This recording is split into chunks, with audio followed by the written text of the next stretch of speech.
அமைச்சரவையின் ஒவ்வொரு உறுப்பினரும் தங்கள் கடமைகளை சிறப்பாக செய்து வருவதாகவும், அந்தந்த அமைச்சகங்களால் நிர்ணயிக்கப்பட்ட முக்கிய செயல்திறன் குறிகாட்டிகளான KPI-ஐ பூர்த்தி செய்வதாகவும் பிரதமர் டதஸ்ரீ அன்வார் இப்ராஹிம் தெரிவித்துள்ளார்.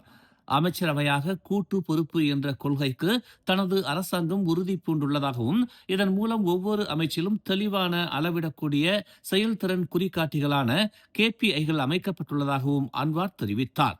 மடானி கண்காணிப்பு பிரிவு மற்றும் பிரதமர் அலுவலகத்தின் செயல்திறன் முடுக்கம் ஒருங்கிணைப்பு பிரிவு போன்ற நிறுவனங்கள் இந்த KPI-களை கண்காணிப்பதாக அவர் தெரிவித்தார்.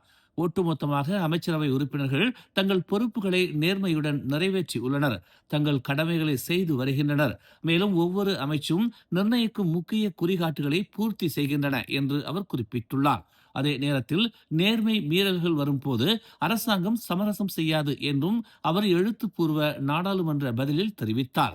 பொறுப்பை உறுதி செய்வதன் ஒரு பகுதியாக அமைச்சர்கள் தங்கள் அமைச்சக கடமைகளை சிறப்பாக செய்ய தவறினால் அவர்கள் ராஜினாமா செய்ய வேண்டிய கட்டாயம் ஏற்படுமா என்று பரிகாத்தான் நேஷனல் ஆராவ் நாடாளுமன்ற உறுப்பினர் ஷஹிடான் காசிம் கேட்டதற்கு அவர் இவ்வாறு பதிலளித்தார். பொறுப்பு கூறல் என்பது தண்டனை மட்டும் அல்ல, திருத்தம், தொடர்ச்சியான முன்னேற்றம் மற்றும் மக்களுக்காக அமைச்சர்கள் வகிக்கும் தார்மீக பொறுப்பு ஆகியவற்றை பற்றியது என்று அன்வார் கூறினார். எனவே ஒவ்வொரு அமைச்சும் உண்மையிலேயே திறம்பட மற்றும் பொறுப்புடன் செயல்படுவதை உறுதி செய்ய உயர் செயல்திறன் மற்றும் நேர்மையின் கலாச்சாரத்தை தாங்கள் தொடர்ந்து வளர்ப்போம் என்று அன்வார் கூறினார். பகாங் மந்திரி விசார் டதஸ்ரீ வான் ரோஸ்டி வான் இஸ்மாயில் பொதுமக்கள், குறிப்பாக இளைஞர்கள், தங்கள் அனைத்து செயல்களிலும், குறிப்பாக சமூக ஊடகங்களில் புத்திசாலித்தனமாக சிந்திக்கவும் எச்சரிக்கையாக இருக்கவும் அறிவுறுத்தியுள்ளார். குரானை அவமதித்ததாக கூறி 21 வயது பல்கலைக்கழக மாணவர் கைது செய்யப்பட்டதை தொடர்ந்து அவர் இவ்வாறு தெரிவித்தார். இளைஞர்கள், குறிப்பாக பொது தளங்கள் மற்றும் சமூக ஊடகங்களில் செயல்படுவதற்கு அல்லது இடுகைகளை பகிர்வதற்கு முன்பு தங்கள் செயல்களின் விளைவுகளை கருத்தில் கொள்ள வேண்டும் என்று அவர் வலியுறுத்தினார். சமூகத்திற்குள் நல்லிணக்கம், நிலைத்தன்மை மற்றும் ஒற்றுமையை குறை மதிப்பிற்கு உட்படுத்தக்கூடிய எந்த ஒரு செயல்களிலும் ஈடுபடுவதை தவிர்க்க வேண்டும் என்று நேற்று ஒரு அறிக்கையில் தெரிவித்தார். நபிகள் நாயகத்தையும் குரானின் புனிதத்தையும் அவமதித்ததாக கூறப்படும் மலேசியா பகாங் அல் சுல்தான் அப்துல்லா பல்கலைக்கழக மாணவர் தொடர்பான வழக்கை மிகவும் தீவிரமானதாக கருதுவதாக வான் ரோஸ்டி கூறினார். புனித ரமலான் மாதத்தில் நடந்ததால் இது போன்ற செயல்கள் இன்னும் அதிக உணர்திறன் கொண்டவை என்று அவர் குறிப்பிட்டார். மத உணர்வுகளை தொடும் எந்த ஒரு செயலும் அல்லது அறிக்கையும் பதற்றத்தை தூண்டும் மற்றும் ஒற்றுமையின் அடித்தளத்தை குறை மதிப்பிற்கு உட்படுத்தும் ஆற்றலை கொண்டிருப்பதால் அதை இலகுவாக எடுத்துக்கொள்ளக்கூடாது என்று அவர் தெரிவித்தார். குரானை அவமதித்ததாக கூறப்படும் 21 வயது பல்கலைக்கழக மாணவருக்கு எதிராக சட்டத்தின் முழு பலத்தையும் பயன்படுத்த வேண்டும் என்று DAP கட்சியின் RSN ராயர் அழைப்பு விடுத்துள்ளார். தேசத்தின் பல்லின அமைப்பை கருத்தில் கொண்டு எந்த ஒரு மலேசியரும் மற்றொருவரின் மதத்தை கேலி செய்வது தவறு என்று அவர் குறிப்பிட்டார். மலேசியாவில் ஒவ்வொரு மதமும் இந்நாட்டின் அனைத்து குடிமக்களாலும் மதிக்கப்பட வேண்டும். எந்த ஒரு மதத்தையும், குறிப்பாக மற்றொரு மதத்தை கேலி செய்வது அல்லது குறைத்து மதிப்பிடுவது தவறு என்று அவர் கூறினார். எந்த ஒரு மத புத்தகத்தையும், குறிப்பாக மற்றொரு நம்பிக்கையின் புத்தகத்தையும் மிதிப்பது நிச்சயம் தவறானது என்றும் அது ஏற்றுக்கொள்ள முடியாதது என்றும் அவர் குறிப்பிட்டார். மேலும் சட்டத்தால் இது கடுமையாக கையாளப்பட வேண்டும் என்றும் அவர் ஒரு அறிக்கையில் வலியுறுத்தினார். இச்சம்பவம் வெளிச்சத்திற்கு வந்த பிறகு தனது மகனை காவல்துறையிடம் ஒப்படைத்ததாக கூறப்படும் பல்கலைக்கழக மாணவரின் தந்தையையும் ராயர் பாராட்டினார். இந்த மாணவரின் தந்தை மிகவும் பாராட்டத்தக்க காரியத்தை செய்துள்ளார். சட்டம் இப்போது அதன் போக்கை இழுக்கட்டும். நாம் எப்போதும் சட்டத்தின் ஆட்சியை நிலைநிறுத்த வேண்டும். சட்டத்தை நம் கையில் எடுக்கக்கூடாது என்று RSN ராயர் கூறினார்.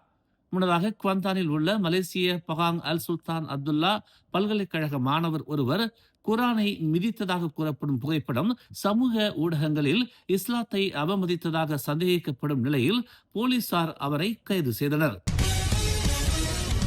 மேற்கு மலேசியாவில் ரோன் 97 ரக பெட்ரோல், மானியம் இல்லாத ரோன் 95 ரக பெட்ரோல் மற்றும் டீசல் ஆகியவற்றின் விலைகள் இன்று முதல் லிட்டருக்கு 5 காசுகள் உயர்த்தப்படும் என்று நிதி அமைச்சு தெரிவித்துள்ளது. ரோன் 97 லிட்டருக்கு 3 வெள்ளி 15 காசுக்கு சில்லறை விற்பனை செய்யப்படும். இது லிட்டருக்கு 3 வெள்ளி 10 காசில் இருந்து உயர்த்தப்படுகிறது. அதே நேரத்தில் மானியம் இல்லாத RON 95 ரக பெட்ரோல் லிட்டருக்கு 2 வெள்ளி 54 காசுக்கு பதிலாக 2 வெள்ளி 59 காசுக்கு விற்கப்படும். தீபகற்ப மலேசியாவில் டீசல் விலை லிட்டருக்கு 2 வெள்ளி 99 காசிலிருந்து 3 வெள்ளி 4 காசாக உயர்த்தப்படும். நாடு முழுவதும் மானிய விலையில் கிடைக்கும் RON 95 ரக பெட்ரோலின் விலை லிட்டருக்கு 1 வெள்ளி 99 காசாகவும், கிழக்கு மலேசியாவில் டீசல் விலை லிட்டருக்கு 2 வெள்ளி 15 காசாகவும் தொடரும். இந்த விலைகள் மார்ச் 4ஆம் தேதி வரை அமலில் இருக்கும் என்று தெரிவிக்கப்பட்டுள்ளது. பினாங்கு குளுக்கோரில் உள்ள ஒரு அடுக்குமாடி குடியிருப்பின் தரை தளத்தில் நேற்று காலை 13 வயது சிறுமி ஒருவர் இறந்து கிடந்தார். போலீசார் தவறான நடத்தைக்கு வாய்ப்பில்லை என்று நிராகரித்துள்ளனர். பாதிக்கப்பட்ட மாணவி அடுக்குமாடி குடியிருப்பிலிருந்து விழுந்ததாக நம்பப்படுகிறது என்று தீமோர் லாவுட் காவல்துறை தலைவர் அப்துல் ரோசாக் முகமது தெரிவித்தார். சிறுமி பள்ளி சீருடையில் ரத்த வெள்ளத்தில் கிடந்ததை காலை 9:20 மணியளவில் பொதுமக்கள் கண்டெடுத்தனர். அருகில் ஒரு கருப்பு பையும் கண்டுபிடிக்கப்பட்டது.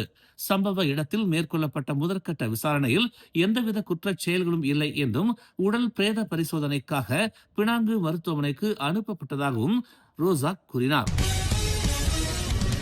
இந்திய கம்யூனிஸ்ட் கட்சியின் மூத்த தலைவரும் விடுதலை போராட்ட வீரருமான தோழர் இரா நல்லக்கண்ணு தமது 101வது வயதில் நேற்று காலமானார்.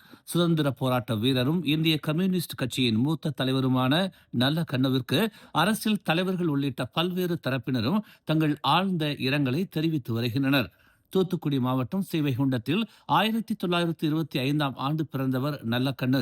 விடுதலை போராட்டம், விவசாயிகள் போராட்டம், தீண்டாமை எதிர்ப்பு, கனிம வள கொள்ளைக்கு எதிரான போராட்டங்களில் ஈடுபட்டவர். மகாத்மா காந்தியின் அறைகூவலை ஏற்று வெள்ளையனே வெளியேறு இயக்கத்தில் பங்கேற்று சிறை சென்றவர். தனது வாழ்நாளின் பெரும் பகுதியை போராட்டங்கள் மற்றும் சிறையில் கழித்தவர். மடங்களின் கட்டுப்பாட்டில் இருந்த நிலங்களின் விவரத்தை தொகுத்து நூலாக வெளியிட்டவர். 18 வயதில் கம்யூனிஸ்ட் கட்சியில் சேர்ந்து ஏழை தொழிலாளர்கள், விவசாயிகளின் உரிமைக்காக போராடியவர். 1992ஆம் ஆண்டு முதல் 2005ஆம் ஆண்டு வரை 13 ஆண்டு காலம் இந்திய கம்யூனிஸ்ட் கட்சியின் தமிழ் மாநில செயலாளராக இருந்தவர். 25 ஆண்டு காலம் விவசாய தொழிலாளர் சங்கத்தின் தலைவராக பணியாற்றியவர். தாமிரபரணியில் சட்டவிரோதமாக மணல் அள்ளுவதை எதிர்த்து தனது 93வது வயதில் வழக்கு தொடுத்து அதற்கு எதிராக தடை பெற்றவர். தனது 80வது பிறந்த நாளில் கட்சி வசூலித்துக் கொடுத்த 1 கோடி ரூபாயை அதே மேடையில் கட்சிக்கே திருப்பி கொடுத்தவர். தகைசால் தமிழர் விருதுடன் அரசு வழங்கிய 10 லட்சத்துடன் 5000 ரூபாயையும் சேர்த்து முதலமைச்சர் நிவாரண நிதிக்கு திருப்பி கொடுத்தவர். எளிமையின் அடையாளமாய் இறுதி வரை மக்களுக்காகவே தன்னை அர்ப்பணித்த பெரும் தமிழர். இந்நிலையில் அவரது உடல் பொதுமக்கள் அஞ்சலிக்காக இந்திய கம்யூனிஸ்ட் கட்சி அலுவலகத்தில் வைக்கப்பட்டுள்ளது. இன்று மாலை 5 மணி வரை அவரது உடல் அங்கு வைக்கப்பட்டிருக்கும் என்று தெரிவிக்கப்பட்டுள்ளது. இதற்கிடையில் 2016இல் நல்லக்கண்ணு தன் உடலை மருத்துவ மாணவர்களின் கல்வி ஆராய்ச்சிக்காக சென்னை மருத்துவக் கல்லூரிக்கு எழுதி கொடுத்திருந்தார். அவரின் விருப்பப்படி சென்னை மருத்துவக் கல்லூரி மாணவர்களின் ஆராய்ச்சிக்காக அவரது உடலை தானம் செய்ய குடும்பத்தினரும் சம்மதம் தெரிவித்தனர். எனவே அவரது உடல் பேரணியாக எடுத்துச் செல்லப்பட்டு சென்னை மருத்துவக் கல்லூரிக்கு இன்று முறைப்படி வழங்கப்பட உள்ளது. மேலும் செய்திகளை தெரிந்து கொள்ள தமிழ் மலர் இணையதளம், தமிழ் மலர் செயலி மற்றும் மலர் டிவி யூடியூப் சேனலை வலம் வாருங்கள். எங்களோடு இணைந்திருக்க மலர் டிவியை பதிவு செய்து கொள்ளுங்கள். உறவுகள் மகிழ்ந்திட விருப்பம் மற்றும் பகிர்வு சேவையை சொடுக்கிடுங்கள்.